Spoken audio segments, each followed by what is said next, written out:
এবার আইপিএল এর প্লে অফে কে আর যেতে পারে কিনা তা নিয়ে অঙ্ক কষাকষি শুরু হয়ে গিয়েছে। তবে খুব একটা ভালো জায়গায় নেই গতবারের চ্যাম্পিয়নরা।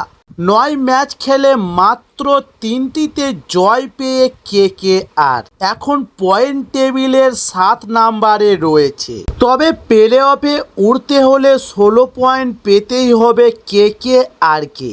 আর এই পরিস্থিতিতে কেকেআর এর প্লে অফের সম্ভাবনা নিয়ে মুখ খুললেন ভারতের প্রাক্তন অধিনায়ক অনিল কুম্বলে। তবে কেকেআর এর ম্যাচের শেষে বিশ্লেষণ করে অনিল কুম্বলে বলেছেন যে চলতি মৌসুমের আইপিএল এর প্লে অফের যোগ্যতা অর্জন করা নাইটদের পক্ষে বেশ জটিল। তবে কারণ হিসাবে কুম্বলে দায়ী করেছেন ৯ ম্যাচের শেষেও সেরা একাদশ বেছে নিতে পারে নাই কেকেআর এবং মৌসুমের শুরু থেকেই কেকেআর এর দলের ধারাবাহিকতার অভাবটা স্পষ্ট। তার উপর টিম কম্বিনেশন এখনও বেছে নিতে পারল না নাইটরা এবং দলে পরিবর্তন হচ্ছে প্রতি ম্যাচেই, কিন্তু সেটা ক্লিক করছে না। তাই কুম্বলে এই প্রসঙ্গে বলেন যে পাঞ্জাব কিংসের বিরুদ্ধে ম্যাচে ২টি পরিবর্তন করে কেকেআর।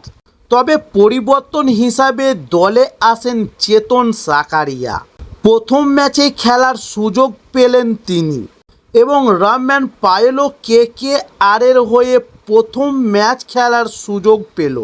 ফলে আগামী ম্যাচগুলিতে কেকেআরকে এই প্রথম একাদশ ধরে রাখতে হবে। তবে চেতন সাকারিয়ার বোলিং পরীক্ষিত হয়ে গিয়েছে আর রহমান পায়েলের ব্যাটিং পরীক্ষার জন্য আগামী ম্যাচ পর্যন্ত অপেক্ষা করতে হবে। ফলে সঠিক কম্বিনেশন এখনও তৈরি হলো না। তবে কুম্বলে এও বলেন যে কেকেআর এর দলে এত ঘন ঘন বদল বন্ধ করতে হবে, তাদের একটা স্থায়ী একাদশ তৈরি করতে হবে। তবে কেকেআর এর প্লে অফে ওঠা নিয়ে নিশ্চিত নন, কারণ কেকেআর বাকি সব ম্যাচ জিতলে সর্বোচ্চ ১৭ পয়েন্টে পৌঁছাতে পারে।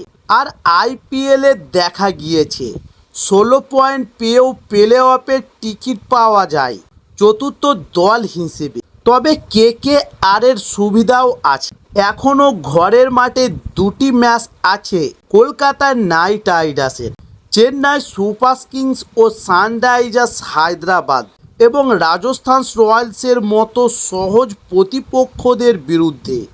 এখনও খেলা বাকি রয়েছে কলকাতা নাইট রাইডার্স এবং একই সঙ্গে কেকেআর এর দলের ভেঙ্কটেশ আয়ারের ব্যাটিং অর্ডার নিয়েও খুশি নন কুম্বলে।